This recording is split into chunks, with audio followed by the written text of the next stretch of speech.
السلام عليكم ورحمة الله وبركاته. الحمد لله حمدا كثيرا طيبا مباركا فيه مباركا عليه كما يحب ربنا ويرضى. أشهد أن لا إله إلا الله وحده لا شريك له، وأشهد أن محمدا عبده ورسوله صلى الله عليه وعلى آله وأصحابه ومن تبعهم بإحسان إلى يوم الدين.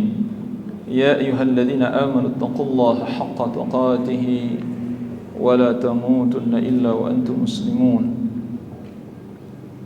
يا أيها الناس اتقوا ربكم الذي خلقكم من نفس واحدة وخلق منها زوجها وبث منهما رجالا كثيرا ونساء واتقوا الله الذي تساءلون به والأرحام إن الله كان عليكم رقيبا.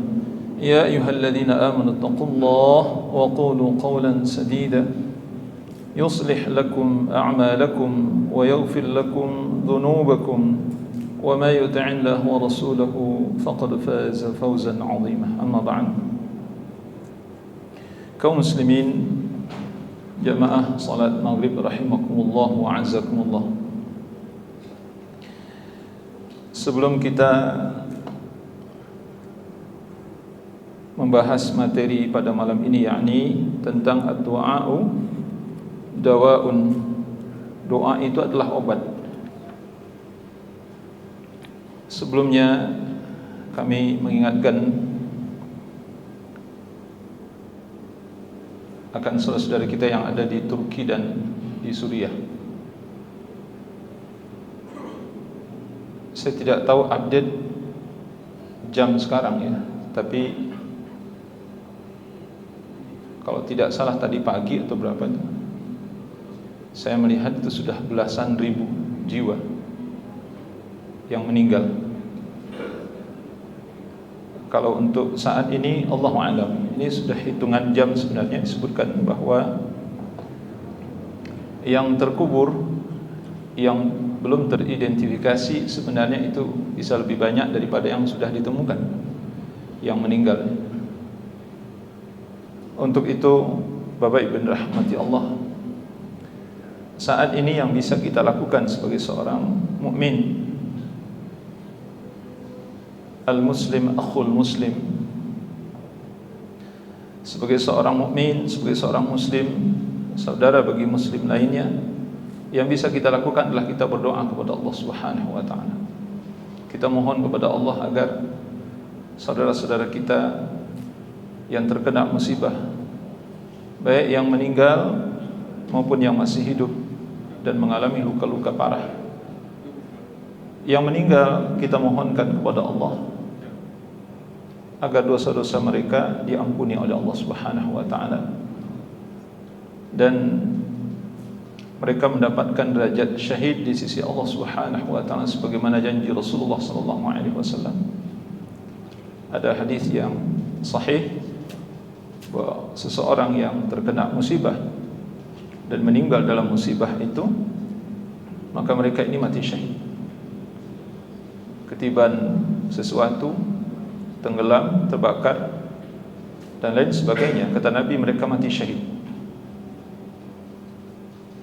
Kemudian keluarga yang ditinggalkan dan mereka yang mendapat luka-luka saat ini, semoga diberikan oleh Allah kesabaran, keridhaan hati dan terus berbaik sangka kepada Allah Subhanahu wa taala. Tiga hal ini dituntut ya kepada orang yang dapat musibah. Kita doakan kepada Allah agar mereka diberikan kesabaran, karena penangkal musibah yang paling efektif itu adalah sabar.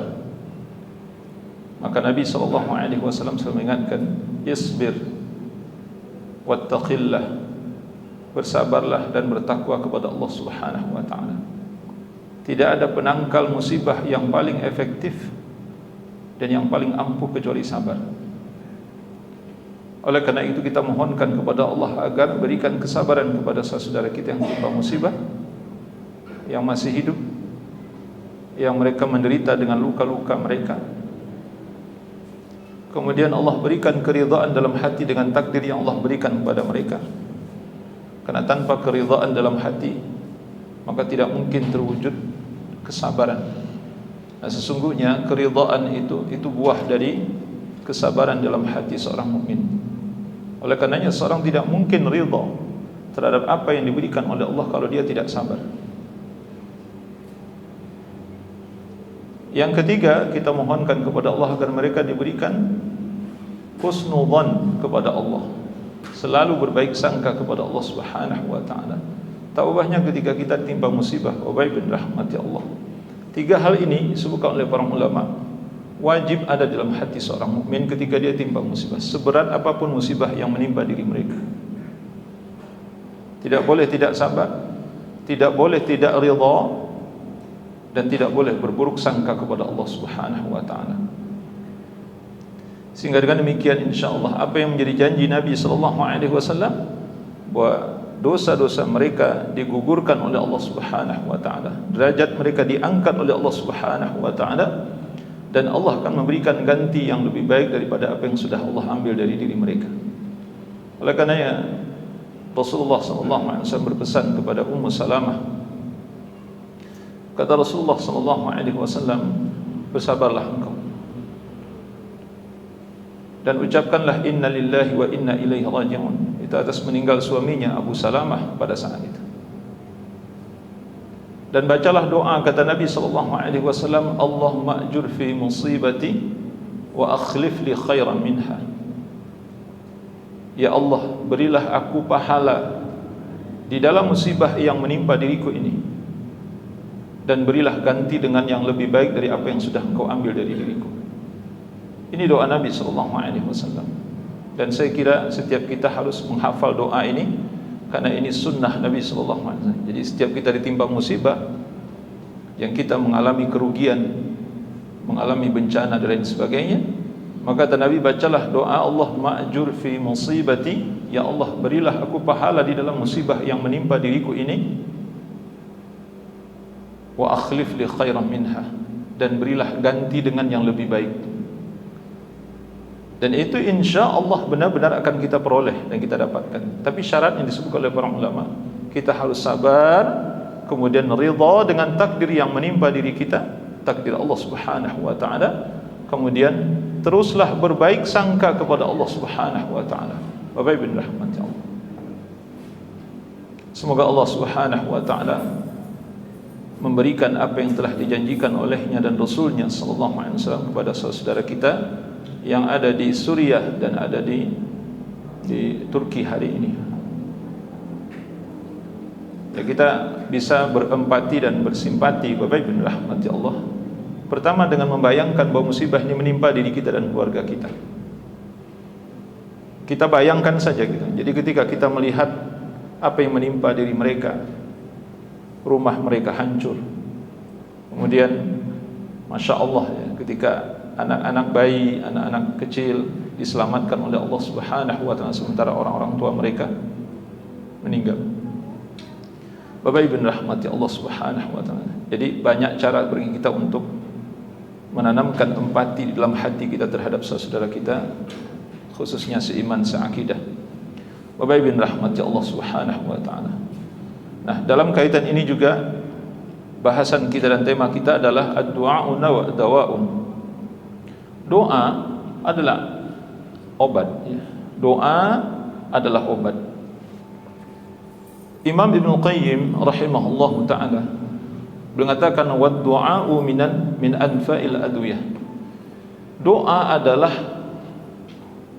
obat yang paling ampuh dan paling banyak memberikan manfaat. Doa, kata beliau, adalah obat yang paling bermanfaat. Wa huwa aduwwul bala. Doa adalah musuh dari bala, dari musibah. Wa yudafi'u wa yu'aliju. Doa adalah kekuatan yang akan menolak bala dan akan mengobati kalau itu berupa penyakit. Wa yamna'u nuzulahu. Doa akan menghalangi turunnya bala. Wa yarfa'u, bahkan doa bisa mengangkatkan bala. aw yukhaffifahu idza nazal, dan doa juga bisa meringankan, minimal doa itu meringankan dari musibah yang sudah menimpa. Wa huwa silahul mu'min, ini adalah senjata bagi orang-orang mukmin. Bapak Ibu rahmati Allah Subhanahu wa taala. Dalam satu riwayat disebutkan, nah di sini beliau menyebutkan kama rawal Hakim fi sahihihi, maksudnya dalam kitab Al-Mustadrak, ya. Namun hadis ini disebutkan oleh para ulama yang benar adalah tidak sahih, ya. Jadi sedikit ingin saya sampaikan kepada Bapak Ibu rahmati Allah, kalau Bapak Ibu baca kitab ini sebahagian hadis yang dituliskan dalamnya itu tidak sahih. Tidak sahih hadisnya. Ini berdasarkan takhrij atau penelitian yang sangat detail dilakukan oleh para ulama. Saya ingin sampaikan bahwa hadis dhaif ini ada dua pendapat para ulama. Apakah kita boleh memakai hadis dhaif atau tidak? Pendapat yang pertama, supaya nanti Bapak Ibu tidak ragu, ya. Ini akan terjawab dengan saya jelaskan dua perkara ini, akan terjawab kenapa hadis dhaif dikemukakan oleh Imam Ibnu Qayyim rahimahullah ta'ala. Padahal beliau sendiri adalah seorang ulama hadis dan peneliti besar dalam bidang hadis, seorang muhaqqiq. Kemudian kita bertanya, kenapa seorang peneliti hadis besar kok masukkan hadis-hadis dhaif yang saya? Bapak dan Ibu rahmati Allah Subhanahu wa taala, dalam penggunaan hadis dhaif ini ada dua pendapat para ulama. Yang pertama, pendapat ulama yang mengatakan tidak boleh sama sekali menggunakan hadis lemah dan dhaif. Dhaif itu artinya lemah dalam semua sisi kehidupan. Hadis ini berbicara apapun tidak boleh digunakan hadis ini kalau itu derajatnya dhaif. Ini di antara yang menekankan inilah Imam Bukhari, Imam Muslim, dan imam-imam lain yang mengikuti mereka. Bapak Ibu rahmati Allah. Kenapa? Karena untuk menjaga otentisitas ajaran Islam. Oleh karena itu, Bapak Ibu rahmati Allah Subhanahu wa taala, disebutkan pendapat ini memang agak sedikit, ya, mungkin bagi kita orang awam, terlebih di masyarakat kita masih banyak yang mengamalkan hadis-hadis dhaif, kadang-kadang nggak bisa terima, tidak bisa menerima, gitu maksudnya. Tetapi ini adalah ijtihad, pendapat seorang ulama atau beberapa ulama yang sangat menguasai di bidangnya, yakni Imam Bukhari, Imam Muslim. Siapa yang meragukan keilmuan mereka dalam masalah ini? Kita wajib memuliakan ulama dan ijtihad yang mereka lahirkan dari ilmu mereka. Kemudian pendapat yang kedua, boleh memakai hadis dhaif tapi dengan syarat-syarat yang sangat ketat. Yang pertama disebutkan hadis dhaif itu tidak boleh terlalu dhaif. Kalau bahasa ini dhaif jiddan, sangat lemah gitu maksudnya, itu nggak boleh. Jadi kalau Bapak nanti menemukan ada keterangan ulama ini hadis lemah sekali gitu, itu sangat lemah, dhaif jiddan, itu nggak boleh dipakai. Ini para ulama yang membolehkan menggunakan hadis dhaif itu. Kalau hadis dhaifnya dhaif biasa, misalnya dhaif gitu, misalnya seperti itu boleh dipakai. Kemudian yang kedua, hadis dhaif ini tidak boleh bertentangan dengan Al-Quran dan Sunnah Nabi sallallahu alaihi wasallam yang sahih. Hadis dhaif ini tidak boleh bertentangan maknanya dengan Al-Quran dan hadis Nabi yang sahih yang lainnya. Tidak boleh. Karena kalau hadis dhaif ini bertentangan maknanya dengan Al-Quran dan hadis-hadis Nabi yang sahih lainnya, ini pasti salah, Pak. Pasti dipastikan salah. Nah, ini menunjukkan bahwa tidak semua hadis dhaif itu salah, gitu maksudnya. Tapi kalau terang-terangan bertentangan dengan makna Al-Quran dan Sunnah, pasti salah, itu udah pasti salah itu, Pak. Nggak usah diambil itu. Yang ketiga disebutkan hadis dhaif tidak boleh digunakan untuk membicarakan masalah usuluddin, masalah akidah, masalah prinsip-prinsip ibadah, Masalah hukum halal haram enggak boleh pakai hadis dhaif. Kalau ada nanti Bapak Ibu rahmati Allah, nama ada hadis dhaif membicarakan tentang hukum halal haram, buang hadis itu. Enggak boleh membicarakan tentang hukum halal haram dengan hadis dhaif. Itu disepakati oleh para ulama. Apalagi ulama yang sejak dari awal tidak membolehkan menggunakan hadis dhaif. Ini ulama yang menggunakan hadis dhaif saja punya syarat ketat seperti itu. Bapak Ibu rahmati Allah. Jadi tidak boleh membicarakan tentang masalah akidah, masalah tauhid, masalah syirik, hadis dhaif enggak boleh. Tidak boleh membicarakan tentang prinsip-prinsip ibadah. Tidak boleh hadis dhaif digunakan untuk membicarakan ini hukum halal haram, enggak boleh. Kemudian berikutnya hadis-hadis dhaif itu hanya boleh digunakan, kata para ulama, itu untuk fadailul amal. Nah, mungkin ini populer ya. Bapak Ibu pernah dengar ini? Fadail al-amal. Yakni perkara-perkara yang sifatnya memacu semangat kita untuk melakukan amal-amal yang sesungguhnya amal-amal tersebut itu sudah disyariatkan. Yang amal-amal tersebut sudah disyariatkan. Bapak Ibu rahmati Allah Subhanahu wa taala. Termasuk salah satu di antaranya doa. Doa nanti akan kita jelaskan sedikit. Bapak Ibu rahmati Allah. Jadi kita hanya diperbolehkan menggunakan hadis dhaif. Ini dhaif yang bukan dhaif jiddan tadi Pak ya, bukan sangat lemah, tapi hadis dhaif biasa gitu maksudnya. Yang disebutkan oleh para ulama hanya untuk fadailul amal, keutamaan-keutamaan amal. Kemudian disebutkan juga oleh para ulama diperbolehkan menggunakan hadis dhaif untuk masalah sirah nabawiyah, sirah sahabat dan sirah-sirah ulama untuk menyempurnakan cerita pokok.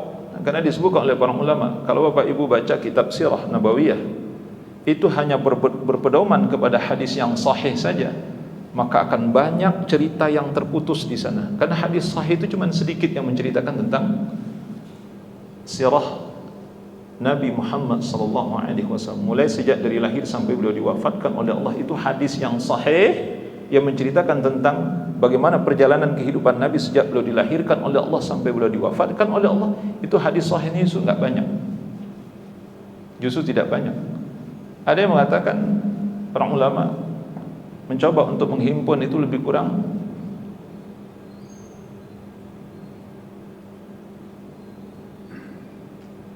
berapa hadis ya, Anda lupa disebutkan, tapi tidak banyak Bapak Ibu rahmati Allah. Padahal itu kan membutuhkan ratusan bahkan ribuan hadis untuk menjelaskan perjalanan kehidupan Nabi sallallahu alaihi wasallam sampai beliau diwafatkan oleh Allah Subhanahu wa taala. Nah, yang menyelingi hadis-hadis sahih itu adalah hadis-hadis dhaif untuk supaya ceritanya nyambung gitu Pak. Nyambung. So kalau nggak ada hadis dhaif ini terputus ceritanya. Nah, selama tidak menyelisihi, disebutkan oleh para ulama, selama tidak menyelisihi cerita pokoknya yang terdapat dalam hadis sahih, maka hadis dhaif ini bisa dipakai. Bapak Ibu rahimahullah, karena itu di dalam kitab sirah nabawiyah yang ditulis oleh para ulama sejak dari Imam Ibnu Sa'ad, Ibnu Ishaq, Ibnu Hisham, ini ulama-ulama hadis, ulama hadis ya, menulis kitab sirah Nabi sallallahu alaihi wasallam. Itu banyak riwayat-riwayat yang tidak sahih dimasukkan di dalam. Sampailah ulama-ulama yang datang belakangan. Tapi mereka menyebutkan ini hadis tidak sahih, ini hadis dhaif, ini hadis dhaif disebutkan. Bapak Ibu rahmati Allah, ini sedikit ya untuk mengingatkan kembali Bapak Ibu rahmati Allah akan penggunaan hadis dhaif. Nah, baiklah. Ini hadis dhaif sebenarnya yang terdapat dalam Mustadrak Imam Hakim. Apa hadisnya? Dari Ali bin Abi Thalib radhiyallahu anhu qala Rasulullah sallallahu alaihi wasallam ad-du'a silahul mu'min. Doa adalah senjata orang-orang mukmin. Bapak Ibu mungkin sering mendengarkan hadis ini. Doa adalah senjata orang-orang mukmin. Nah, ternyata hadis ini dhaif. Hadis ini lemah. Wa imaduddin. Dan doa itu juga adalah tiang agama. Wa nurus samawati wal ardh. Doa itu adalah cahaya langit dan bumi, kata Nabi sallallahu alaihi wasallam. Sekali lagi Bapak Ibu rahmati Allah, hadis ini disebutkan oleh para ulama hadisnya dhaif.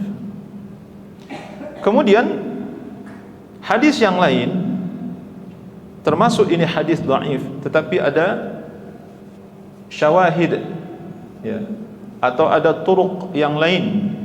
Jadi nanti kalau Bapak Ibu rahmati Allah mempelajari ilmu-ilmu hadis, satu hadis yang awalnya dia dhaif, tapi ternyata banyak hadis-hadis yang lain yang menunjang keberadaan hadis ini. Akhirnya hadis ini yang tadinya dhaif, lemah, itu terangkat derajatnya menjadi hasan. Ini bukan waktunya untuk menjelaskan ilmu hadisnya karena panjang jadinya, Bapak Ibu. Tapi maksud saya, kalau Bapak Ibu baca misalnya, bisa jadi satu hadis itu sebenarnya lemah gitu. Tetapi ternyata oleh para ulama dikatakan hadis ini terangkat derajatnya dari dhaif menjadi hasan. Kenapa? Karena ternyata banyak hadis-hadis yang semakna dengan hadis ini yang menjadi penolong, sehingga tadinya derajatnya lemah terangkat menjadi hasan. Bapak Ibu rahmati Allah. Nah, termasuk salah satu di antaranya hadis yang kita bacakan ini, yang terdapat di dalam, masih di kitab Mustadraknya Imam Hakim, dari Ummul Mukminin Aisyah radhiyallahu anha qalat, qala Rasulullah sallallahu alaihi wasallam, la yughni hadarun min qadar. Tidak akan berguna kehati-hatian dari takdir yang telah ditetapkan oleh Allah Subhanahu wa taala. Wa du'a'u yanfa'u mimma nazala wa mimma lam yanzil. Adapun doa, kata Nabi sallallahu alaihi wasallam, itu akan memberikan manfaat apa yang sudah menimpa, musibah yang sudah terjadi dan musibah yang belum terjadi. Wa innal bala, dan sesungguhnya bala, kata Nabi sallallahu alaihi wasallam, la yanzilu fayalqahu ad-du'a'u faya'talijan ila yaumil qiyamah. Dan sesungguhnya bala sungguh turun. Ketika dia turun, kata Nabi sallallahu alaihi wasallam, itu disongsong oleh doa, disambut oleh doa. Jadi Nabi membayangkan kepada kita, Bapak Ibu rahmatullah, ketika bala akan menimpa diri kita, kemudian pada saat itu kita telah menyiapkan doa, maka doa itu langsung menghadapinya. Jadi seakan-akan bala ini adalah pasukan musuh, sedangkan doa ini pasukan yang kita siapkan untuk menghadapi pasukan musuh. Ketika musibah itu datang, kata Nabi sallallahu alaihi wasallam, maka doa yang kalian panjatkan kepada Allah itu langsung dihadapi bala itu. Faya'talijani ila yaumil, dia bertarung antara bala dengan doa itu, dia bertarung, kata Nabi sallallahu alaihi wasallam, sampai hari kiamat. Bapak dan Ibu rahmati Allah Subhanahu wa taala. Apa makna dari hadis ini? La yughni hadarun minal qadar. Tidak berguna kehati-hatian yang ada pada diri kita dari takdir Allah Subhanahu wa taala. Maksudnya gini, Pak. Kalau kita hanya mengandalkan kehati-hatian, itu enggak ada gunanya. Itu maksudnya. Makanya jangan terlalu yakin dengan ikhtiar kita. Karena bukan itu sebenarnya, hakikatnya bukan itu yang menyelamatkan kita. Yang menyelamatkan kita Allah Subhanahu wa taala, bukan kehati-hatian kita. Ini kita bicara hakikat, Pak. Betul, salah satu di antara penyebab bahwa kita diselamatkan oleh Allah bisa jadi karena ikhtiar yang kita lakukan. Tetapi kata Nabi sallallahu alaihi wasallam, wa du'a'u yanfa'u mimma nazala wa mimma lam yanzil. Tetapi doa, kata Nabi SAW, itu bisa menangkal apa yang sudah menimpa diri kalian dan apa yang belum menimpa diri kalian. Bapak Ibu rahmati Allah. Makanya kalau kita ini bercontoh saja, kita keluar dari rumah dengan kendaraan kita, tidak baca doa, tidak bertawakal kepada Allah, tidak menyandarkan diri kepada Allah, tapi kita hanya mengandalkan kehati-hatian saja. Pokoknya saya bawa kendaraan pelan-pelan, ambil jalur kita, ya, jangan salap-salip, ya, jangan lalai di jalanan, ya sudah, selesai itu saja. Ini yang disebutkan oleh Nabi. La yughni hadarun minal qadar. Jangan kalian mengira dengan kehati-hatian itu kalian akan selamat. Bukan karena kehati-hatian itu kalian selamat dari takdir Allah Subhanahu wa taala, bukan. Tapi karena doa, kata Nabi sallallahu alaihi wasallam. Baik, rahmatullah. Kalau banyaknya orang udah hati-hati, akhirnya kecelakaan juga. Betul tidak? Ini saya coba untuk ingat kecelakaan yang saya alami, Bapak Ibu rahmati Allah. Alhamdulillah, ya, saya termasuk berhati-hati Pak. Saya tidak mengatakan saya itu paling yang berhati-hati, tapi termasuk yang berhati-hati di jalan gitu. Saya udah hati-hati. Ya. Tiba-tiba di depan itu ada razia polisi Pak. Ternyata yang di depan saya kira-kira berapa meter di depan itu, ini orang entah lampunya nggak nyala atau apa gitu. Nggak ada lampu, saya nggak sengaja. Akhirnya dia belok. Sementara saya berada di sebelah sini. Tiba-tiba beloknya, nabrak Pak. Saya nabrak.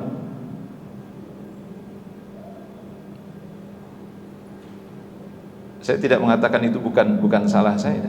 Dan memang saya tidak tahu kalau dia tiba-tiba belok begitu. Padahal saya sudah sangat hati-hati di jalan itu. Akhirnya apa? Dia tiba-tiba belok, nabrak gitu. Bapak Ibu rahmati Allah subhanahu. Itu satu contoh saja. Jadi kata Nabi SAW, doa yang kalian panjatkan itu akan memberikan manfaat apa yang sudah terjadi pada diri kalian dan apa yang belum terjadi. Oleh karena itu Bapak Ibu rahmati Allah, jangan lupa berdoa. Ini dahsyat ini. Bismillahi tawakkaltu 'ala Allah la haula wala quwata illa billah. Itu tidak ada yang lebih dahsyat dari itu Bapak Ibu rahmati. Dengan nama Allah, aku bertawakal kepada Allah.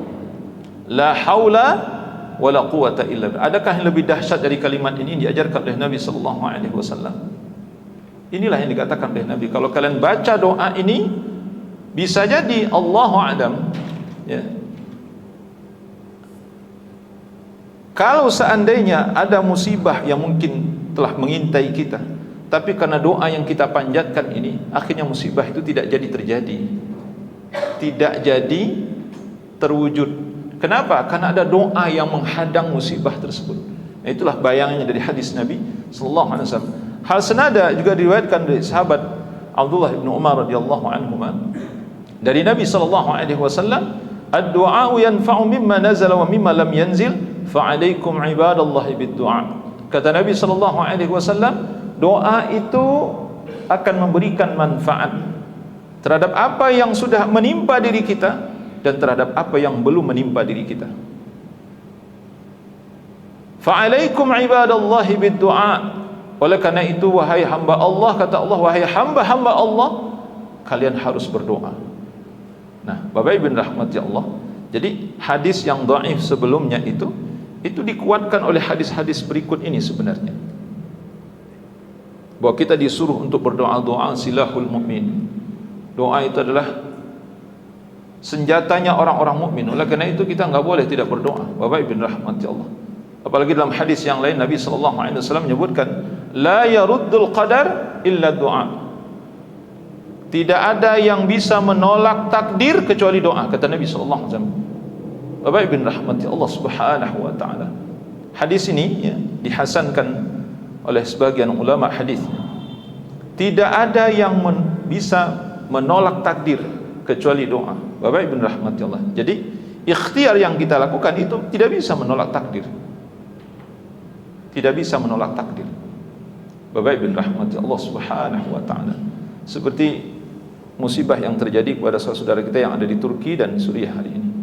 Mungkin mereka sudah ikhtiar ya. Tapi itu terjadi pada diri mereka. Apa yang bisa menyelamatkan mereka? Doa. Ya Allah a'lam bishawab. Yang selamat hari ini, meski sudah terkubur sekian puluh jam misalnya, atau seperti bayi itu, ibunya meninggal tetapi dia selamat misalnya, seperti itu Pak. Itu tidak bisa dilepaskan dari takdir Allah dan doa-doanya kaum muslimin. Doa dari kaum muslimin. Dan ini janji Nabi sallallahu alaihi wasallam, la yaruddul qadar illa doa. Tidak ada yang mampu menghalangi takdir Allah kecuali doa. Bapak Ibu rahmati Allah.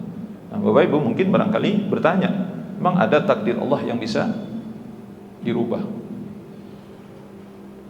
Oleh karenanya dalam pembahasan takdir, Bapak Ibu rahmati Allah, para ulama membagi takdir itu.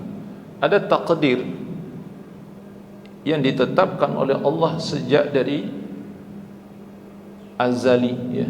Ini takdir hakiki, ya. Sejak dari awal Allah telah tetapkan begitu untuk seluruh makhluknya. Ini yang disebutkan 50.000 tahun sebelum Allah menciptakan langit dan bumi, Allah telah menetapkan seluruh takdir untuk seluruh makhluknya. 50.000 tahun sebelum Allah menciptakan langit dan bumi, Allah telah menetapkan takdir untuk seluruh makhluknya. Kemudian ada takdir yang disebutkan oleh para ulama, itu takdir umri. Takdir umri itu takdir yang ditetapkan ketika kita akan ditiupkan, ketika telah ditiupkan ruh ke dalam jasad kita. Jadi setelah kita berumur 4 bulan, atau ya, setelah berumur 4 bulan kemudian ditiupkan ruh ke dalam jasad kita, saat itulah Allah Subhanahu wa taala menetapkan takdir dalam diri manusia. Itu disebut dengan takdir umri. Kemudian ada takdir sanawi. Bapak Ibu rahmati Allah, nanti ada penjelasan, silahkan merujuk kepada pembahasan tentang takdir ini. Ustaz yang membahas tentang tauhid, silahkan Bapak Ibu dalami nanti tentang masalah takdir ini. Asal jangan berdebat saja Bapak Ibu, ya. Saya ingatkan, ya, jangan debat aja dalam masalah takdir ini, nggak akan ada selesai-selesainya. Gitu. Takdir sanawi itu ditetapkan oleh Allah Subhanahu wa taala itu di malam Lailatul Qadar. Di malam Lailatul Qadar. Nah, disebutkan oleh para ulama, takdir yang bisa berubah-ubah itu adalah takdir umri dan takdir sanawi ini, Pak. Takdir yang ketika Allah tetapkan takdir kita pada saat ruh ditiupkan ke dalam jasad kita di dalam rahim ibu kita masing-masing. Nah, takdir inilah nanti yang bisa berubah-ubah sampai nanti kita diwafatkan oleh Allah Subhanahu wa taala. Demikian pula dengan takdir sanawi. Takdir sanawi itu maksudnya adalah setiap tahun, Bapak Ibu rahmati Allah, disadari atau tidak bahwa antum itu berubah dari tahun ke tahun, betul tidak? Ada dari Bapak yang enggak menyadari ada perubahan dalam diri kita setiap tahun? Baik dari fisik kita apa kita. Itu takdir Allah Subhanahu wa taala. Takdir Allah. Jadi takdir sanawi itu setiap tahun itu takdir dirubah oleh Allah dari diri kita ini. Nah, inilah yang disebutkan oleh Nabi dalam satu hadis, man sarrahu ayyubsata lahu fi rizqi wa an yunsa'alahu fi atharihi falyasil rahimahu. Kata Nabi sallallahu alaihi wasallam, barang siapa yang ingin rezekinya dibanyakkan oleh Allah dan umurnya dipanjangkan oleh Allah, maka hendaklah dia menghubungkan silaturahim. Sekarang bertanya, memang kalau silaturahim bisa memanjangkan umur? Bagaimana kalau ketetapan Allah memang umurnya udah pendek dari awal gitu mestinya? Bapak Ibu rahmati Allah Subhanahu wa taala. Kalau yang dimaksud di sini adalah takdir umri dan takdir sanawi, disebutkan oleh para ulama bisa dirubah. Ini juga dikatakan oleh Imam Al-Qayyim rahimahullah taala. Tapi kalau yang dimaksud itu adalah takdir yang Allah Subhanahu wa taala sudah plot umur kita, memang misalnya 60 tahun, itu nggak bisa digeser-geser lagi. Bapak Ibu rahmati Allah Subhanahu wa taala. Oleh karena itu, Bapak Ibu rahmati Allah Subhanahu wa taala, kita wajib meyakini bahwa dengan doa Allah benar-benar akan memberikan manfaat kepada kita, baik yang sudah menimpa diri kita, musibah atau penyakit atau apapun bentuk musibahnya, maupun musibah-musibah atau penyakit-penyakit yang belum menimpa diri kita. Ini benar-benar akan memberikan manfaat yang terang dan jelas. Kita bisa merasakan itu. Oleh karena itu, menyesallah orang yang tidak berdoa dan malas berdoa, tidak mau berdoa, dan ini orang sombong. Nanti ada hadisnya, Allah murka kepada orang-orang yang tidak mau berdoa. Ini orang sombong. Dan Allah sangat sayang kepada orang yang suka berdoa, dan Allah akan memberikan apa yang kita minta. Oleh karena itu, Bapak Ibu rahmati Allah Subhanahu wa taala, doa adalah obat, doa adalah solusi, doa adalah jalan keluar dari setiap kesulitan yang kita hadapi, insyaallah. Allahu a'lam bissawab. Ba'da insya kita sambung. Wassallallahu ala nabiyyina Muhammad wa ala alihi washabbihi wasallam. Assalamualaikum warahmatullahi wabarakatuh. Alhamdulillah wassalatu wassalamu ala Rasulillah wa ala alihi wa ashabihi wa mawalah. Amma ba'd. Kita lanjutkan bahasan. Kemudian Bapak Ibu yang rahmati Allah Subhanahu wa taala, setelah kita mengetahui betapa dahsyatnya doa dan betapa bermanfaatnya doa bagi hal-hal yang mendatangkan manfaat maupun menolak madarat dari diri kita, oleh karena itu beliau rahimahullahu ta'ala mengingatkan kepada kita beberapa adab di dalam berdoa. Di antaranya kata beliau, al-ilhafi fid du'a, dianjurkan untuk mengulang-ulang doa, memperbanyak doa. Ini di antara adab dari sekian banyak adab yang diajarkan di dalam berdoa sebenarnya. Oleh karena itu jangan malas berdoa, jangan pelit berdoa, jangan bakhil dengan doa. Itu maksudnya. Jangan malas meminta, mintalah sebanyak-banyaknya kepada Allah Subhanahu wa taala dan ulang-ulanglah terus sebanyak-banyaknya. Dan Nabi sallallahu alaihi wasallam sebagaimana diriwayatkan dari Abu Hurairah radhiyallahu anhu, qala Rasulullah sallallahu alaihi wasallam, man lam yas'alillah yaghdab alaihi,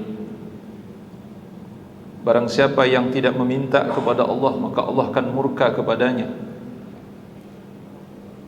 Ini tertuju kepada orang-orang yang mungkin malas berdoa. Bapak dan Ibu rahmati Allah Subhanahu wa taala, alhamdulillah alladzi bi ni'matihi tatimmus shalihat. Segala puji bagi Allah yang telah memberikan nikmat taufik pada kita sehingga lahirlah kebaikan-kebaikan dari diri kita.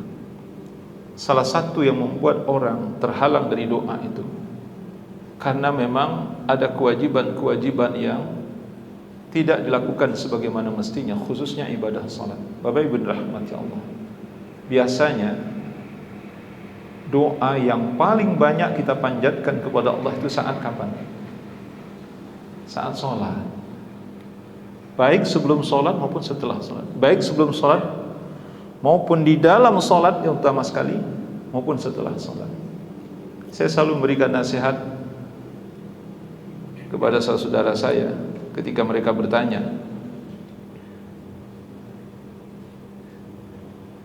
tentang ibadah sholat ini. Saya sampaikan bahwa kamu tidak mungkin berdoa kepada Allah kalau kamu tidak sholat, atau kamu tidak mungkin berdoa kepada Allah kalau seandainya kamu lalai dalam sholat. Antara doa dengan sholat ini Bapak Ibu rahmatnya, itu dua hal yang tidak bisa dipisahkan. Saya katakan, bagaimana kamu akan mendoakan ayahmu yang sudah meninggal, bagaimana kamu akan mendoakan ibumu yang sudah wafat, bagaimana engkau akan berbuat baik kepada kedua orang tuamu yang sudah meninggal kalau kamu sendiri tidak sholat? Bagaimana akan merealisasikan hadis Nabi sallallahu alaihi wasallam, idza matal insan inqata'a 'amalu illa min thalath, shadaqatin jariyatin aw 'ilmin yutafa'u bi waladin salihin yad'u. Yang terakhir ini kata Nabi sallallahu alaihi wasallam, bagaimana engkau akan menjadi seorang anak yang mendoakan orang tuamu kalau kamu tidak sholat? Tidak mungkin, Pak. Saya hampir dapat memastikan kalau ada orang yang tidak sholat, jangankan untuk ibu dan ayah yang sudah meninggal, untuk dirinya pun dia tidak pernah berdoa. Itu betul. Maka merugilah orang-orang yang lalai dalam melakukan ibadah ini.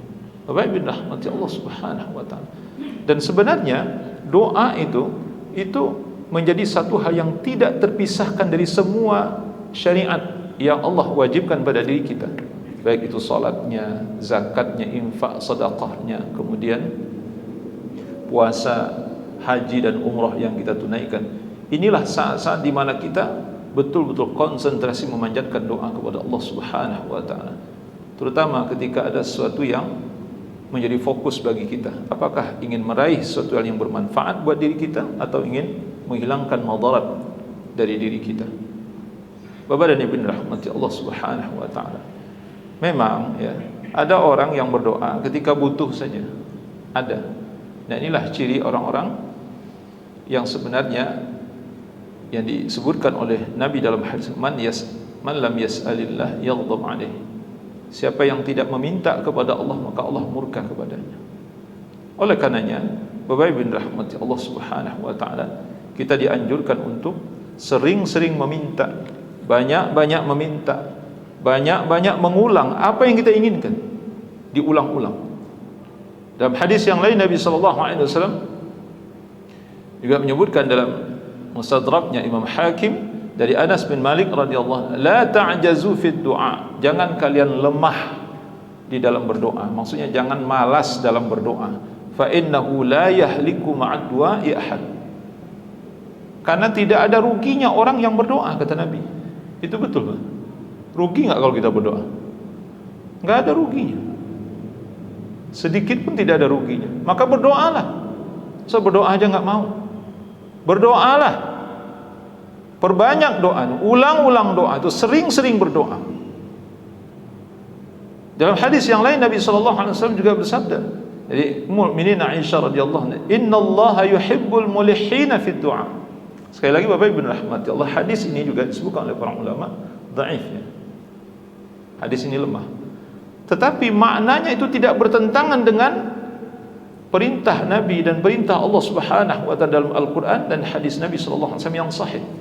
Kata Nabi, sesungguhnya Allah mencintai orang yang sering-sering berdoa, mengulang-ulang doa. Ini bertentangan enggak dengan hadis-hadis yang lain? Tidak bertentangan. Walaupun hadis ini dhaif, tetapi dia semakna dengan hadis-hadis yang sahih dari Rasulullah sallallahu alaihi wasallam, bahwa kita disuruh untuk banyak-banyak berdoa, sering-sering berdoa, mengulang-ulang doa. Sesungguhnya Allah mencintai dan senang kepada orang yang mengulang-ulang di dalam doanya atau saat dia berdoa. Dan ini juga ditegaskan oleh Imam An-Nawawi rahimahullah ta'ala dalam kitab Al-Adhkar ini.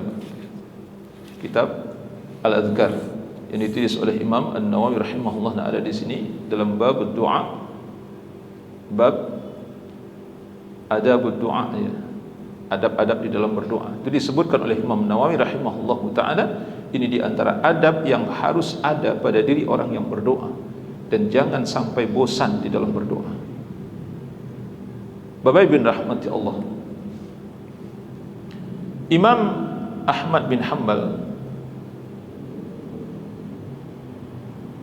meriwayatkan dari Imam Qatadah rahimahumullah rahmatan wasi'ah di dalam kitab Az-Zuhud ya.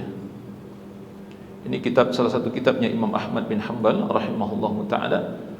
Apa kata Imam Qatadah? Qala Al-Muwarriq, seorang imam dari kalangan tabi'in. Meski Imam Qatadah juga masuk dalam kategori tabi'in. Imam Al-Muwarriq mengatakan, ma wajadtu lil mu'minina mathalan illa rajulan fil bahri ala khashbah. Kata beliau, tidaklah aku menemukan pada diri seorang mukmin satu perumpamaan kecuali seseorang yang sedang berada di tengah laut ala khashbah, dengan sepotong kayu. Dia terapung di laut, Pak, mungkin karena kapalnya tenggelam atau apa. Kemudian dia mendapatkan ada sepotong kayu, kemudian dia diselamatkan oleh kayu itu dengan izin Allah Subhanahu wa taala. Dia tidak tenggelam karena ada sepotong kayu itu, karena hanya sepotong kayu. Kemudian pada saat itu kata Imam Al-Muwarriq, fahuwa yad'u, orang ini terus berdoa kepada Allah, ya Rabbi, ya Rabbi, la'alallahu azza wa jal ayunjiyah. Dia memohon kepada Allah tiada henti-hentinya, ya Allah ya Tuhanku, ya Allah ya Tuhanku, selamatkan aku, selamatkan aku. Tidak pernah berhenti dari mulutnya. Inilah sesuatu yang mengagumkan dari diri orang mukmin, kata Imam Al-Muwarriq. Bapak Ibu rahmati Allah. Dan itu betul. Nah, harusnya tidak hanya ketika kita sedang butuh seperti orang yang sedang terapung di lautan dengan sepotong kayu itu, tapi dalam keadaan kita seperti ini juga, Bapak Ibu rahmati Allah, kita disuruh untuk terus berdoa setiap saat. Apalagi ketika kita sedang berada pada hari Jumat, khususnya ba'da asar misalnya. Bapak Ibu rahmati Allah, berapa banyaknya kita menyia-nyiakan waktu yang Allah dan Nabi-Nya sallallahu alaihi wasallam menjamin doa kita akan dikabulkan oleh Allah, kita tidak berdoa pada saat itu. Ini hujan setiap saat. Apakah kita memanfaatkan waktu hujan itu untuk berdoa? Itu dijamin oleh Nabi sallallahu alaihi wasallam. Saat hujan, kalau kita berdoa, doa kita dikabulkan oleh Allah Subhanahu wa taala. Nanti akan kita bicarakan ada pada pertemuan berikutnya insyaallah, bicara tentang adab-adab bagaimana supaya doa kita cepat terkabul di sisi Allah Subhanahu wa taala. Sekaligus juga membicarakan tentang penghalang-penghalang yang membuat doa kita tidak dikabulkan oleh Allah atau terlambat dikabulkan oleh Allah Subhanahu wa taala. Ini belum kita bicarakan, Pak. Kita baru bicara tentang bagaimana seorang mukmin wajib meyakini bahwa doa itu lebih dahsyat daripada ikhtiar. Lebih dahsyat daripada ikhtiar. Makanya Bapak Ibu rahmati Allah Subhanahu wa taala, para sahabat Rasulullah dan para sahabat dimenangkan di dalam peperangan itu bukan karena ikhtiar pada hakikatnya, tapi karena doa. Karena kalau untuk ikhtiar, seberapalah ikhtiar yang dilakukan oleh Nabi dan para sahabat ridwanullah alaihim ajma'in. Mereka jumlahnya sedikit, peralatannya kurang, kesiapannya juga tidak seperti pasukan musuh, tapi kok bisa menang terus di dalam peperangan, kecuali dalam beberapa peperangan yang kalah. Itu pun karena apa, Pak? Karena maksiat. Perang Uhud kalah itu karena maksiat, perang Hunain kalah itu karena maksiat. Bapak Ibu bisa rujuk kepada Al-Quran, kedua-duanya diceritakan oleh Allah dalam Al-Quran. Bapak Ibu rahmati Allah, selebihnya menang itu peperangan, padahal jumlahnya jauh sekali dibandingkan dengan pasukan musuh, tapi dengan izin Allah menang. Salah satu di antara yang paling dahsyat dalam peperangan itulah doanya Rasulullah sallallahu alaihi wasallam. Bapak Ibu perhatikan, ketika keesokan paginya pasukan Rasulullah sallallahu alaihi wasallam akan berhadapan dengan pasukan Quraisy yang berjumlah 1000 orang, sedangkan pasukan Nabi hanya 314 orang. Sepanjang malam Abu Bakar As-Siddiq radhiyallahu anhu menemani Rasulullah sallallahu alaihi wasallam, tiada henti-henti beliau berdoa kepada Allah Subhanahu wa taala. Bersimbah air mata di hadapan Allah Subhanahu wa taala. Dengan itulah Allah menangkan Nabi dan para sahabat di Badar. Itu wajib kita yakin itu, Pak. Oleh karena itu, jangan sia-siakan senjata ampuh yang Allah berikan kepada kita. Oleh karenanya Rasulullah sallallahu alaihi wasallam ajarkan kepada kita matan-matan doa, lafaz-lafaz doa, termasuk zikir pagi dan petang, zikir ba'da shalah. Dan pada kesempatan yang tidak bisa disebutkan satu persatu, bahwa kita dianjurkan untuk memperbanyak doa, karena inilah di antara ikhtiar, ya. Jadi ikhtiar dalam artian bahwa kita berusaha melakukan sesuatu, kemudian ikhtiar dalam artian kita berdoa. Ada dua bentuk ikhtiar itu, tapi inilah yang paling dahsyat di sisi Allah Subhanahu wa taala. Allahu a'lam bissawab. Mungkin ini yang bisa Anda tambahkan pada kesempatan ini. Kalau ada yang perlu kita diskusikan terkait materi ini, saya persilahkan Bapak Ibu rahmatullah. Fadhal.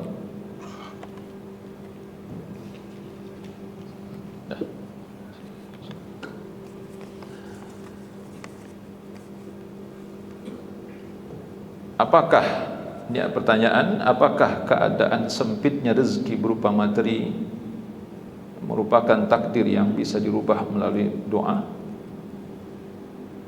Iya, Bapak Ibu rahmati Allah Subhanahu wa taala. Nah, oleh karena itu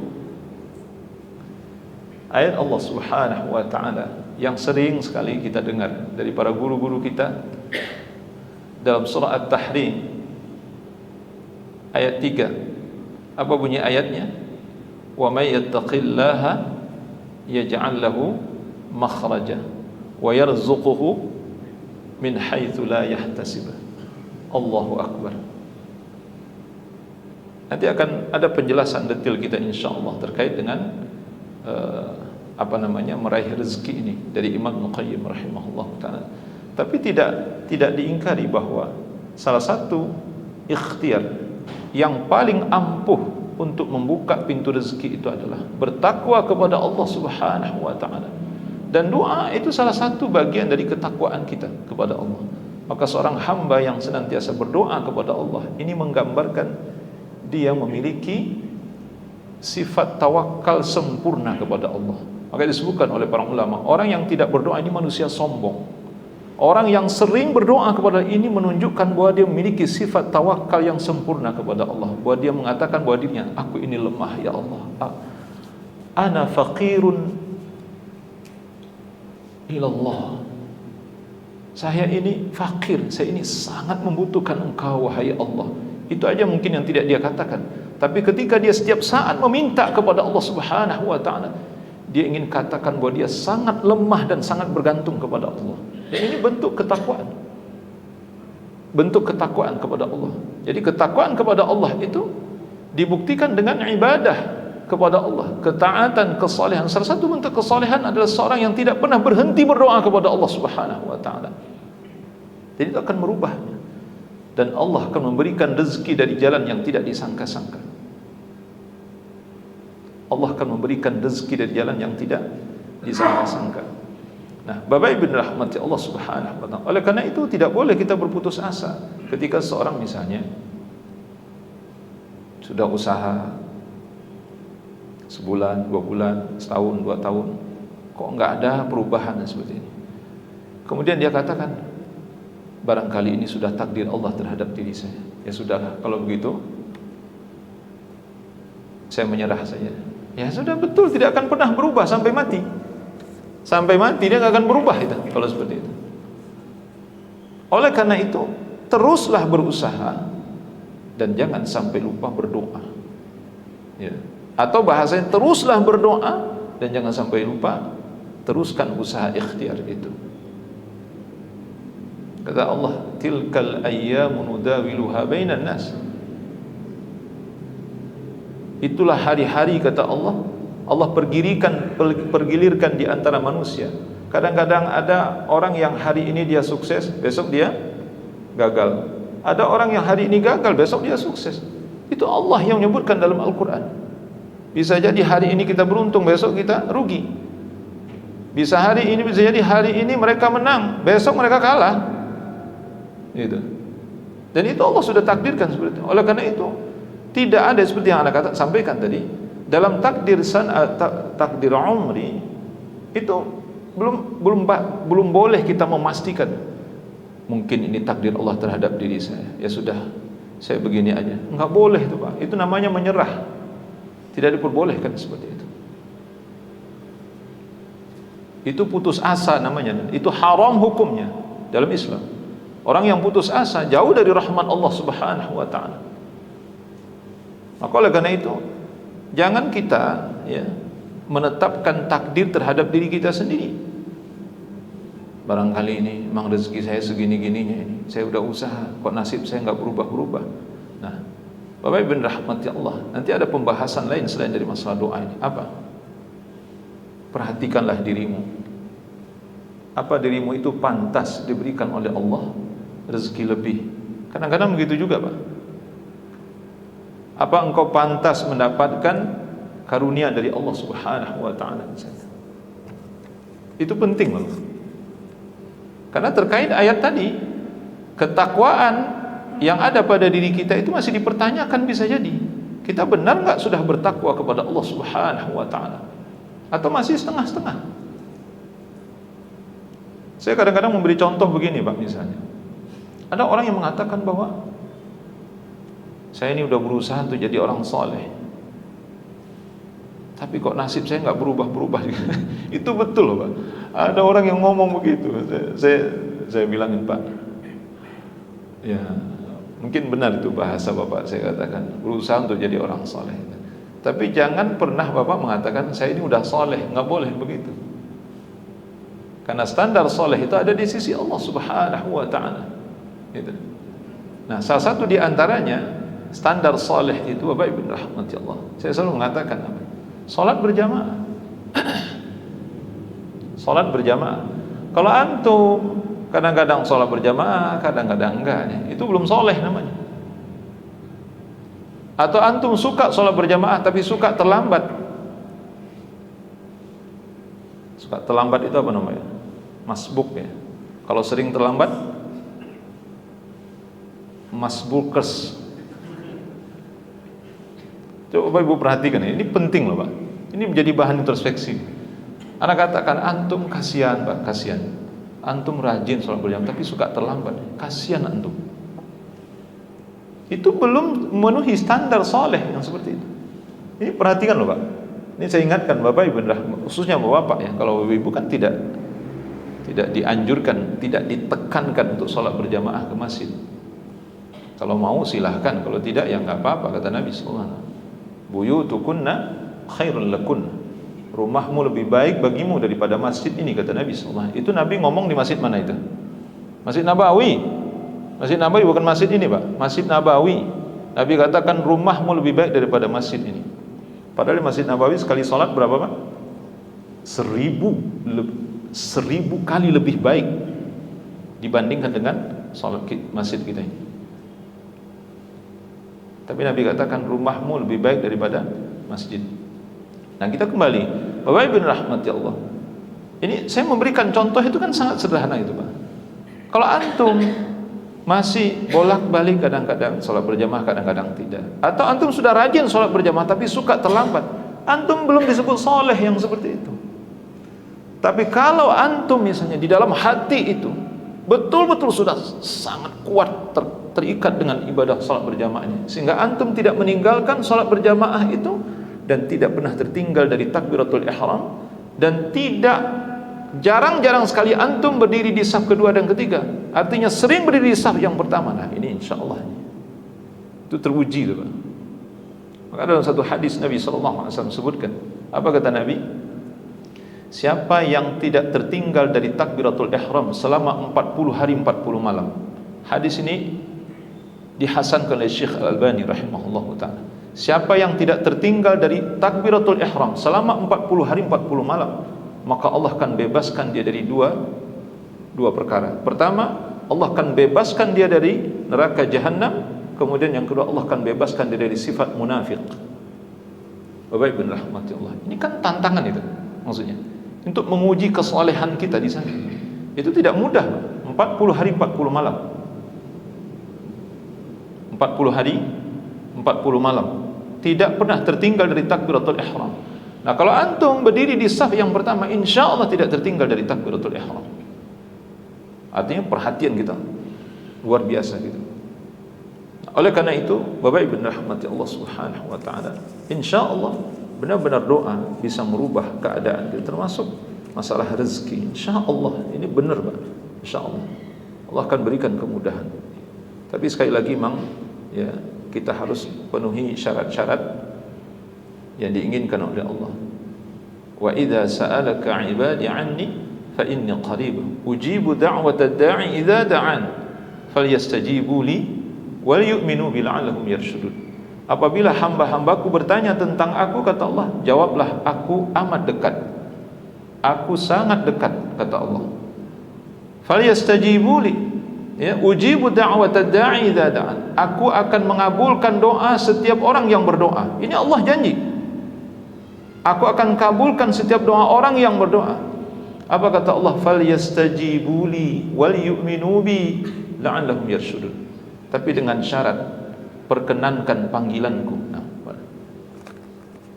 antum sibuk bekerja, dengar azan tapi nggak datang, ini nggak soleh yang begini. Gimana doa kita akan dikabulkan oleh Allah, sementara panggilan Allah saja kita tidak perkenankan? Itu kita harus mikir gitu Pak, harus mikir. Kita aja lalai ya, kita masih banyak lalainya, masih banyak durhakanya kepada Allah. Bagaimana doa-doa kita akan dikabulkan oleh Allah subhanahu wa ta'ala. InsyaAllah nanti akan kita bahas di pertemuan berikutnya tentang adab-adab di dalam berdoa. Kemudian bagaimana motivasi diri untuk terus berdoa dan berprasangka baik kepada Allah jika doa kita belum kunjung dikabulkan. Nah iya, ini dia di dalam pembahasan berikutnya insyaallah. Beliau mengukakan di antara hadisnya bahwa ada orang yang berdoa ingin segera dikabulkan, Itu mungkin setiap kita kali Pak. Benar nggak? Kalau Bapak berdoa, pengen nggak segera dikabulkan? Iya sama, saya juga begitu Pak, sama. Tidak ada dari kitanya, ya terserah Allah mau dikabulkan atau nggak boleh Pak berdoa begitu. Bahkan harus dalam hati kita ingin segera dikabulkan oleh Allah. Yang tidak boleh adalah bahwa kita mengeluh bahwa doa ini kok belum juga dikabulkan oleh Allah. Nah, itu yang tidak diperbolehkan sebenarnya. Oleh karena itu disebutkan di dalam hadis ini sini. Kata Nabi, yustajabu li ahadin ma lam ya'jal, yaqul da'utu falam yustajab li. Setiap kalian, kata Nabi SAW, akan dikabulkan doanya oleh Allah Subhanahu wa ta'ala selama dia tidak tergesa-gesa minta dikabulkan, selama dia tidak buru-buru minta dikabulkan. Terus dia katakan, da'autu falam yustajab li. Aku sudah berdoa kepada Allah, aku sudah mengulang-ulang doa, aku sudah terus berdoa kepada, sudah banyak berdoa kepada, sudah lama berdoa kepada, kok belum dikabulkan juga. Nggak boleh ngomong begitu Pak. Itu nggak boleh ngomong begitu. Nah, ini menunjukkan pesimisnya kita terhadap terkabulnya doa. Kita nggak boleh ngomong begitu. Doa kita dikabulkan atau tidak oleh Allah Subhanahu wa ta'ala, itu urusan Allah, hak prerogatif Allah. Doa kita cepat atau lambat dikabulkan oleh itu hak prerogatif Allah Subhanahu wa ta'ala. Tapi kita tetap terus bermohon dan berbaik sangka kepada Allah Subhanahu wa ta'ala bahwa Allah akan mengabulkan doa kita. Demikian pula sabda Nabi sallallahu alaihi wasallam, kata beliau,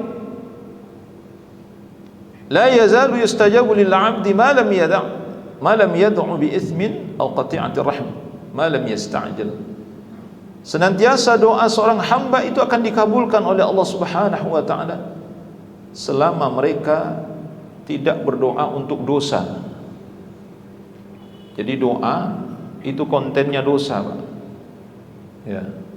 Misalnya seorang pencuri, ya Allah mudahkanlah perampokan kali ini misalnya, itu nggak dikabulkan oleh Allah. Ya Allah, ya saya sudah tidak suka kepada saudara saya yang itu, buatlah saya ini benci kepadanya. Itu enggak, itu doa dosa gitu Pak, memutuskan silaturahim. Itu yang dikatakan, selama doa itu tidak berisi dosa dan memutuskan silaturahim, maka doanya akan dikabulkan. Kemudian kata Nabi, malam yasta'jil, dan selama dia juga tidak buru-buru minta dikabulkan. Qila ya Rasulullah wa mal isti'jal. Dan sahabat bertanya, wahai Rasulullah, apa yang dimaksud dengan isti'jal? Yaqul, Rasulullah bersabda, yaqul qad da'awtu falam ara yastajibu li fa yastahsiru 'inda dhalika wa yad'u du'a. Kata Nabi sallallahu alaihi wasallam, yang dimaksud dengan isti'jal atau orang yang minta terburu-buru dikabulkan doanya itu adalah dia mengeluh, kata Nabi. Dia katakan, aku ini udah berdoa, aku udah banyak berdoa, aku udah sering berdoa, sudah lama berdoa, falam ara yastajibu li. Kayak nggak ada tanda-tanda bahwa doa aku dikabulkan oleh Allah. Nggak boleh ngomong begitu Pak. Sekali lagi saya katakan, ini penting ya. Nggak boleh ngomong. Baik itu secara lisan maupun di dalam hati, nggak boleh. Itu tidak boleh. Itu berburuk sangka kepada Allah Subhanahu wa ta'ala yang seperti itu. Kayaknya nggak ada tanda-tanda nih doa kayaknya dikabulkan. Nggak boleh seperti itu. Fa yastahsiru 'inda dzalik. Kemudian orang ini putus asa. Putus asa, akhirnya kalau sudah seperti itu terhadap Allah Subhanahu, akhirnya dia putus asa. Wa yad'u du'a. Akhirnya dia tinggalkan doa. Kayaknya nggak ada gunanya saya berdoa. Nggak ada bedanya saya berdoa dengan tidak berdoa. Berdoa dengan tidak berdoa nggak ada bedanya, sama aja. Ya sudah, saya nggak berdoa sekalian. Ya sudah, nggak akan dirubah oleh Allah sama sekali tidak dirubah oleh Allah yang seperti itu. Tidak akan mendapatkan perubahan apapun. Bapak Ibu rahmati Allah. Bagaimana membaca surah Al-Kahfi di hari Jumat? Apa hadisnya dhaif? Apa bisa untuk dijadikan amalan di hari Jumat? Bapak Ibu rahmati Allah. Ini mungkin pertanyaan ya, itu karena ada sebagian ustaz kita mengeluarkan fatwa ya. Ana pribadi, Bapak Ibu rahmati Allah, lebih cenderung kepada ulama-ulama salaf dan ulama-ulama khalaf yang lebih senior dalam hal ini. Jadi begini, hadis tentang membaca surah Al-Kahfi itu dengan tidak menetapkan harinya itu hadisnya sahih. Tapi hadis yang mengatakan bahwa membaca surah Al-Kahfi dengan menetapkan hari Jumatnya, ini yang jadi khilaf di kalangan para ulama. Ada ulama yang mengatakan hadis itu sahih, ada ulama yang mengatakan hadis itu dhaif. Nah, dalam hal ini Bapak Ibu rahmati Allah, saya mengikuti ulama yang mengatakan hadis ini hasan atau sahih, membaca surah Al-Kahfi pada hari Jumat gitu. Dan itu ternyata sudah dijelaskan oleh para ulama terdahulu, jauh sebelum dari ulama-ulama kontemporer hari ini seperti Syekh Al-Albani, Syekh Abdul Aziz bin Baz, Syekh Muhammad bin Shalih Al-Utsaimin. Ketiga ulama kontemporer ini Bapak Ibu rahmati Allah, itu mereka mensunnahkan pada hari Jumat. Mensunnahkan pada hari Jumat. Meski Syekh Abdul Aziz bin Baz rahimahullah ta'ala, beliau tetap mengatakan hadis ini dhaif. Syekh Al-Albani mengatakan hadis ini hasan. Bapak Ibu rahmati Allah.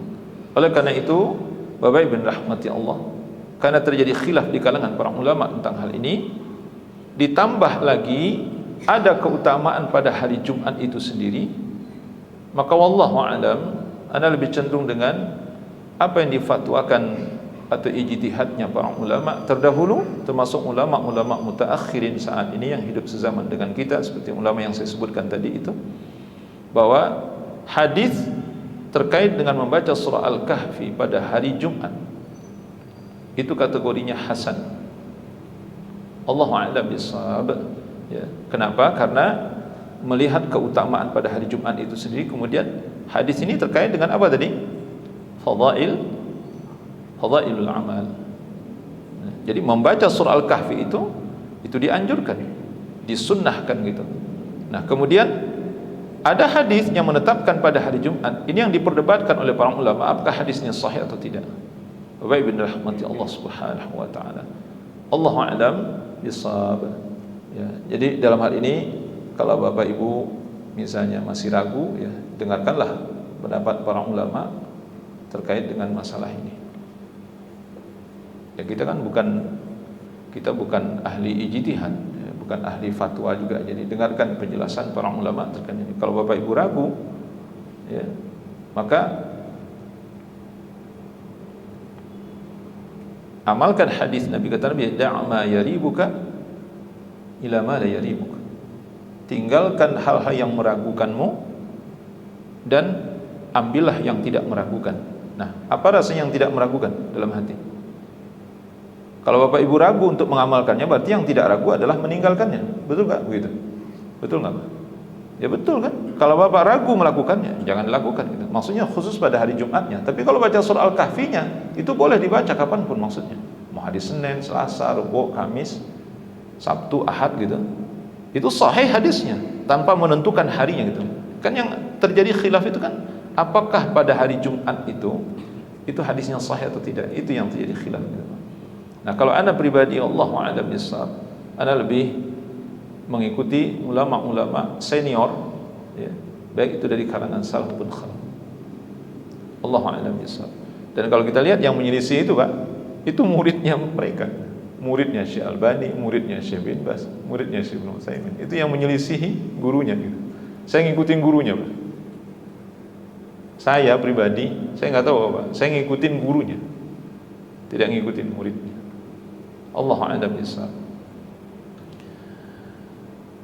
Assalamualaikum warahmatullahi wabarakatuh. Mana yang lebih utama, berdoa di dalam salat tahajud, apa di waktu sujud atau setelah doa? Iya. Utama di dalam salat, lebih utama di dalam salat. Bapak Ibu rahmati Allah Subhanahu wa taala. Berdasarkan hadis Nabi, aqrabu ma yakunu al-'abdu min rabbi wa huwa sajid. Fa aktsiru du'a. Kata Nabi sallallahu alaihi wasallam, posisi dan saat di mana seorang hamba sangat dekat dengan Rabb-nya adalah saat dia sedang sujud. Itu Nabi yang mengatakan. Maka perbanyaklah doa. Perbanyak doa, katanya, fa aktsiru du'a. Perbanyak doa.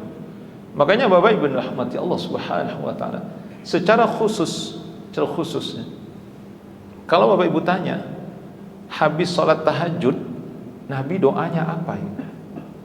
Allahu a'lam. Ini dalam pembahasan khusus salat tahajudnya Rasulullah sallallahu alaihi wasallam dan salat witir beliau. Tidak ada penjelasan ulama berdasarkan sunnah-sunnah yang sahih bahwa Nabi baca doa ini setelah tahajud, baca doa ini, baca doa ini, baca doa ini. Itu tidak ada. Kenapa? Itu dijawab oleh para ulama karena Nabi telah menuntaskan doanya di dalam salat. Nabi telah menyelesaikan doanya di dalam salat. Di mana itu? Khususnya di sujud. Karena nanti di tempat salat, tempat berdoa di dalam salat itu disebutkan oleh Imam Al-Qayyim rahimahullahu taala ketika setelah takbiratul ihram, itu tempat doa. Makanya ada doa istiftah kan. Kemudian kata beliau, saat di mana? Saat ketika kita sedang rukuk. Maka nanti kalau kita baca zikir-zikir ketika rukuk, Bapak Ibu rahmati Allah, itu ada di antaranya doa. Subhanakallahumma rabbana wa bihamdika Allahumma ighfirli. Kan itu doa. Itu bacaan rukuk juga selain dari bacaan sujud. Kemudian bacaan-bacaan yang lainnya di dalam rukuk itu ada 6, kalau enggak salah 6 atau 7 itu bacaan rukuk Nabi sallallahu alaihi wasallam. Salah satu di antaranya itu. Kemudian kata beliau ketika i'tidal itu posisi berdoa. Kemudian kata beliau ketika sujud, nah ini yang paling utama sebenarnya. Kemudian kata beliau ketika duduk antara dua sujud. Kemudian yang terakhir, kemudian sebelumnya ketika tahiyat awal, kalau ada salat pakai tahiyat awalnya. Nanti kalau Bapak Ibu salat tahajud, salat witir 9 rakaat, nanti di rakaat yang ke-8 itu ada tahiyat awal. Berdasarkan riwayat dari Aisyah radhiyallahu anha sahih. Jadi Bapak pernah salat witir 9 rakaat? Belum pernah ya? Coba Pak. Nanti di tahiyat di rakaat yang ke-8 Bapak tahiyat awal. Sahih dari Aisyah radhiyallahu anha. Nanti kalau dalam pembahasan fikih, Nana berharap Bapak enggak lupa dengan pembahasan mungkin siapa ustaz-ustaz kita. Jadi witir Nabi itu ada 1 rakaat, ada 3 rakaat, ada 5 rakaat, ada 7 rakaat, ada 9 rakaat. Bahkan setelah itu kata Aisyah Rasulullah menambah 2 rakaat menjadi 11 rakaat. Bapak Ibu rahmati Allah. Nah, kemudian yang terakhir di tahiyat awal itu kalau Bapak Ibu tidak membaca salawat kepada Nabi sallallahu alaihi wasallam, ini berdasarkan riwayat dari Abdullah bin Mas'ud radhiyallahu anhu. Rasulullah menambahkan doa setelah asyhadu an la ilaha illallah wa asyhadu anna Muhammadan abduhu wa rasuluh. Nabi menambahkan doa. Kata Nabi, hendaklah kalian berdoa dengan doa-doa yang kalian inginkan. Ya. Wal yatakhayyar ma ajabu min ad-du'a. Kata Nabi sallallahu alaihi wasallam, hendaklah memilih doa-doa yang diinginkan. Kalau kita tidak baca selawat Nabi di tahiyat awal. Jadi tahiyat awal itu ada 2, Pak. Tidak baca selawat dan baca selawat. Saya tidak sedang membahas fikih, saya sedang menyampaikan saja. Mudah-mudahan Bapak tidak ingat, tidak lupa ya dengan pembahasan ini. Dalam fikih ada. Jadi tahiyat awal itu ada 2. Yang pertama tidak baca selawat, tapi ditambah dengan doa. Ini berdasarkan riwayat dari Ibnu Mas'ud. Yang kedua berdasarkan riwayat dari Aisyah, baca selawat dan tidak ada doa secara khusus. Kemudian nanti tempat doa yang terakhir kata beliau rahimahullahu ta'ala di mana? Sebelum salam. Ya, saya sebenarnya Pak, di masjid-masjid di mana saya sudah mengajarkan tentang fikih ini, saya biasanya tahiyat akhir itu lama Pak ya. Tahiyat akhir itu. Jadi tidak mentok hanya fil alamina innaka hamidum majid, tapi kita lanjutkan doa-doa yang panjang sekali dari Nabi sallallahu alaihi wasallam. Di antaranya doa yang diajarkan Nabi, Allahumma inni a'udzubika min adzabi jahannam. Mohon perlindungan dari 4 perkara. Saya yakin Bapak Ibu tidak melupakan doa ini. Karena Nabi SAW tidak pernah meninggalkan mohon perlindungan kepada Allah dari 4 hal ini. Allahumma inni a'udzubika min adzabi jahannam wa min adzabil qabri wa min fitnatil mahya wal mamat wa min syarri fitnatil masiihid dajjal. Ini sekurang-kurangnya doa sebelum kita mengucapkan salam. Setelah fil alamina innaka hamidum majid.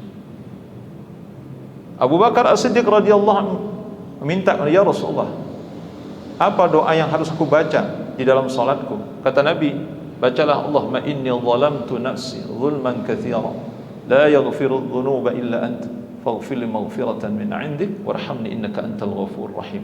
Sahih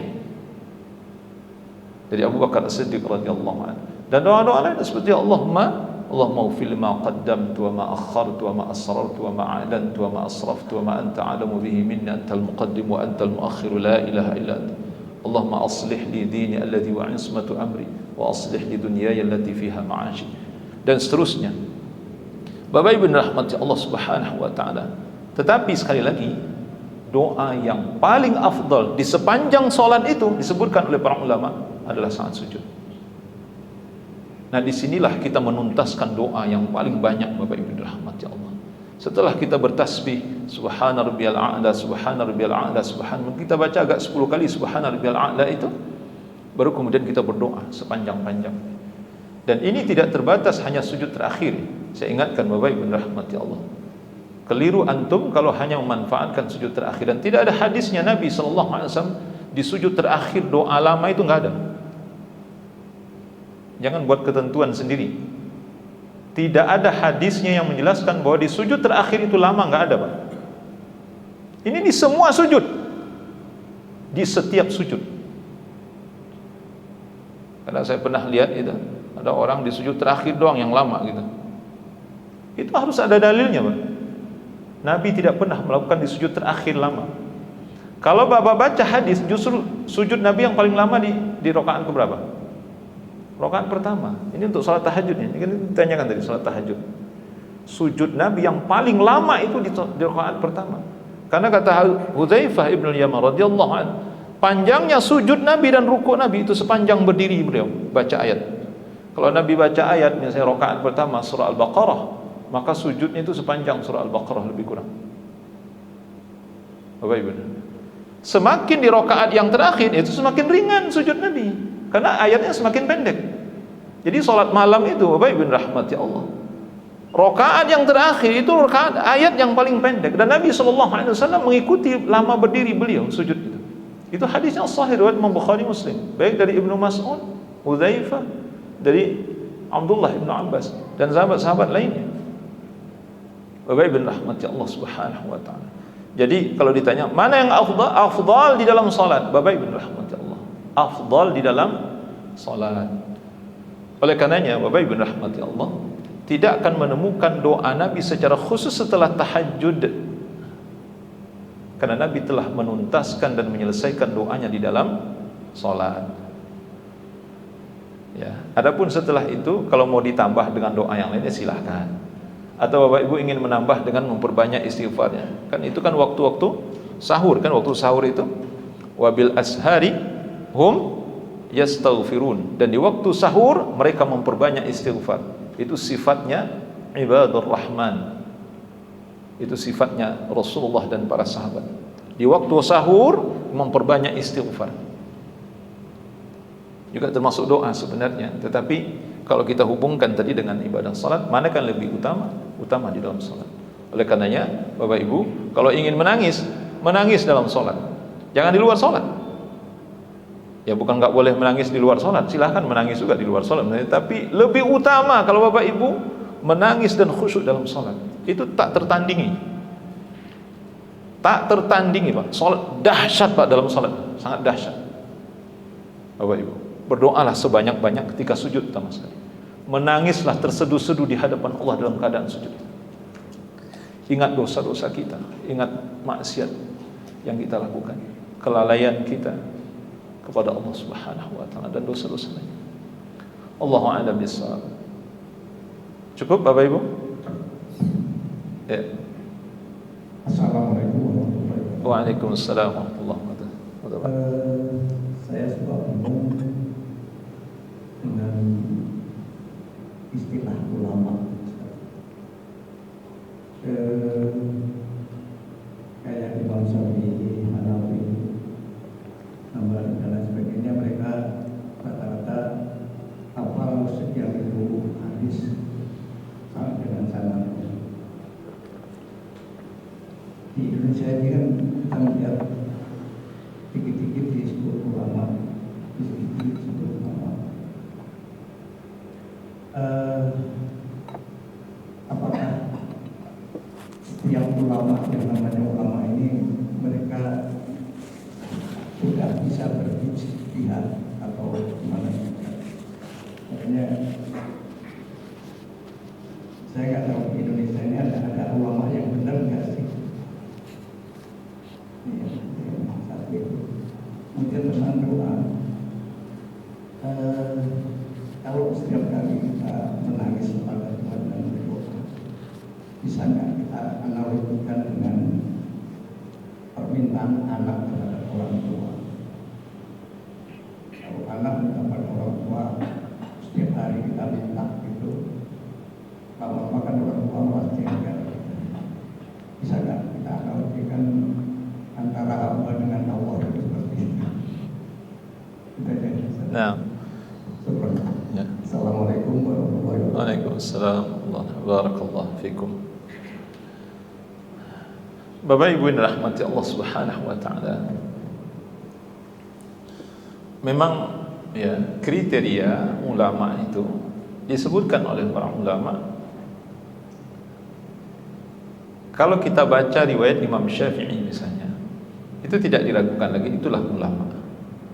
Atau imam-imam yang lain ya, seperti Imam Hanafi, Imam Maliki, Imam Hambali, tidak diragukan lagi.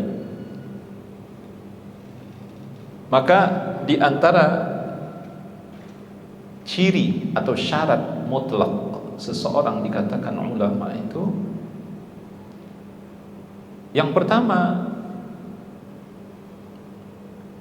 dia harus menguasai bahasa Arab sampai ke akar-akarnya. Qawaid lughah, nahwu, saraf, ilmu ma'ani, badi' dan lain sebagainya disebutkan sampai ke akar-akarnya. Ini ciri-ciri mungkin barangkali bisa dilihat pada diri seseorang atau bisa diketahui pada diri seseorang. Kemudian para ulama mengatakan dia wajib menguasai ilmu-ilmu usul, baik itu usul fikih, usul usul Quran, usul tafsir maksudnya, usul hadis, ya. Kemudian juga menguasai perkara-perkara yang terkait dengan masalah akidah, itu terutama sekali. Gitu. Nah, kemudian juga disebutkan oleh para ulama, dia harus menghafal Al-Quran secara sempurna. Karena nanti Imam Ibnu Hajar Al-Asqalani rahimahullahu ta'ala, beliau mengatakan ada seorang ulama hadis di generasi salaf, dia ulama hadis, tetapi beliau ini tidak hafal Al-Quran. Maka kata Imam Ibnu Hajar, ini cacat. Jadi seorang ulama tidak hafal Quran itu cacat. Kemudian lebih dari itu, sebenarnya dia harus menguasai dan menghafal hadis juga. Sebagaimana yang kita kenal ulama-ulama terdahulu, mereka menguasai, tidak hanya sekedar mengerti tentang hadis, tapi menguasai hadis, ribuan hadis, betul seperti yang Bapak Ahmad sampaikan tadi, ribuan hadis Nabi sallallahu alaihi wasallam. Bahkan Imam Ahmad bin Hanbal rahimahullah taala, sebagaimana diriwayatkan oleh anak beliau dari sahabat Imam Ahmad, yakni Imam Abu Zur'ah, sekaligus murid dari Imam Ahmad bin Hanbal rahimahullah taala. Apa kata Imam Abu Zur'ah? Ayahmu itu hafal 1 juta hadis. Imam Abu Zur'ah berkata kepada anak Imam Ahmad bin Hanbal, namanya Abdullah. Terus kata Abdullah, dari mana tuan tahu? Dari mana bapak tahu? Katakanlah, dari mana bapak tahu kalau ayah saya hafal 1 juta hadis? Iya, kata beliau, aku memurojaah hadis bersama ayahmu. Aku memurojaah hadis bersama ayahmu. Aku mengikuti murojaah ayahmu, hadis Nabi sallallahu alaihi wasallam. Imam Abu Zur'ah rahimahullah ta'ala, sahabat sekaligus murid dari Imam Ahmad bin Hanbal. Nah, begitu yang ulama itu. Jadi kalau Bapak tanyakan hari ini, khususnya di Indonesia, ada nggak ulama itu sih? Wallahu a'lam bishawab. Saya agak sulit juga menjawab gitu, Pak. Nah, ulama yang hakiki maksudnya, wallahu a'lam bishawab. Mungkin ada, tapi saya tidak tahu. Mungkin ada, tapi saya tidak tahu. Nah, ada satu syarat yang mutlak.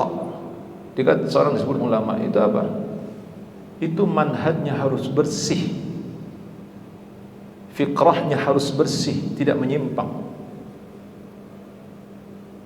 Itu disebut oleh kan banyak nanti mungkin ada yang hafal Quran, mungkin ada juga yang menghafal sekian ribu hadis, tapi pikirannya menyimpang. Berapa banyaknya hari ini orang yang dikenal gelarnya profesor, doktor, sekolahnya di sana sekolahnya, tapi fikrahnya, manhajnya sesat dan menyimpang.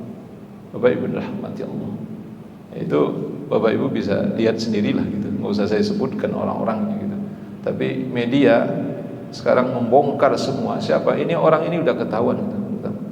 Satu persatu sebenarnya. Oleh karena itu wajar kita yang awam ini bingung, benar nggak di Indonesia ini ada ulama gitu.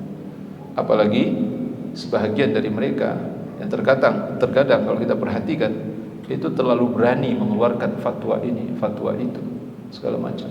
Na'udzubillahi min dzalik.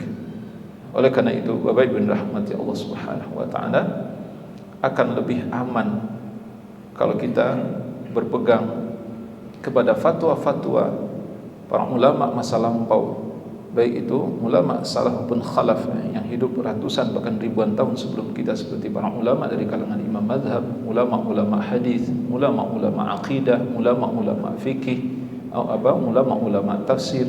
Itu Allahu a'lam, rasanya lebih tentram hati kita daripada mendengarkan apa yang mereka katakan. Yalah hari ini tak sedikit kesimpang siuran yang terjadi. Satu kali dia mengatakan, wah ini dilarang, haram hukumnya dalam Islam. Tiba-tiba ya, ketika keadaannya sudah berubah, dia kata, wah ini boleh. Saya nggak usah sebut namanya Bapak Ibu, tapi ini ada itu. Jadi di Indonesia ini kalau ingin melihat ulama pelin-pelan banyak sekali, Pak. Itu ulama ya saya nggak mau menyebut dia ulama gadungan, tapi saya pelin-pelan gitu, Pak. Ya kan? Satu kali dia mengatakan, wah ini haram hukumnya. Kemudian ketika satu saat berubah keadaan, dia kata, wah ini boleh. Nah, aneh-aneh ini Pak, model begini. Kita yang awam ini jadi bingung banget mendengar fatwa yang model begini. Kemudian pertanyaan yang kedua terkait dengan apakah bisa dianalogikan kalau kita terlalu sering meminta dan banyak meminta, itu nanti Allah akan marah sama kita. Taubahnya seperti anak yang merengek-rengek setiap saat kepada orangnya, akhirnya orang tuanya marah kepadanya. Merengek terus, minta terus, akhirnya bosan orang tuanya. Beda, Pak. Saya katakan sekali lagi, justru Allah Subhanahu wa taala sangat senang kalau kita ini bahasanya kalau cerewet. Nyinyir bahasanya itu, Pak. Allah senang dengan hambanya yang setiap saat minta. Beda, Pak, dengan orang tua kita. Orang tua kita bosan nih dengernya. Apalagi sampai nangis-nangis ya. Itu marah orang tua kita jadinya. Tapi tidak dengan Allah Subhanahu wa taala. Justru Allah marah kalau kita diam saja. Kita jarang-jarang meminta, atau kita sudah merasa cukup dengan apa yang ada pada ini. Itu Allah marah, Pak, sama kita. Allah suruh kita melalui nabinya sallallahu alaihi wasallam untuk terus meminta dan mengulang-ulang permintaan itu, terus meminta kepada Allah, jangan bosan. Allah sangat senang. Justru disitulah salah satu bukti benarnya tawakal kita kepada Allah Subhanahu wa taala. Allahu a'lam bishawab. Kira ini cukup bahasan kita malam ini, semoga bermanfaat ya, dan semoga kita bisa mengamalkan ilmu yang sedikit ini, Pak, yang kita sampaikan ini terkait dengan doa. Masya Allah, ini dahsyat sekali saya katakan, Pak. Sering-seringlah berdoa, setiap saat berdoa kepada Allah Subhanahu wa taala, dan Allah senang dengan doa kita. Kita nyinyir dalam berdoa, cerewet dalam berdoa, suka mengulang-ulang doa, Allah senang, sangat senang. Nabi yang mengatakan itu. dan para ulama yang menekankan ini kepada kita. Oleh karenanya jangan bosan berdoa, jangan putus asa berdoa. Mohonlah kepada Allah setiap saat, di setiap waktu, utamanya waktu-waktu yang telah dijanjikan oleh Nabi sallallahu alaihi wasallam. Doa kita akan dikabulkan khususnya di sepertiga akhir malam, khususnya dalam salat. Wassallallahu ala nabiyina Muhammad wa ala alihi washabbihi wasallam. Subhanakallahumma wa bihamdika asyhadu an la ilaha illa anta astaghfiruka wa atubu ilaik. Assalamualaikum warahmatullahi wabarakatuh.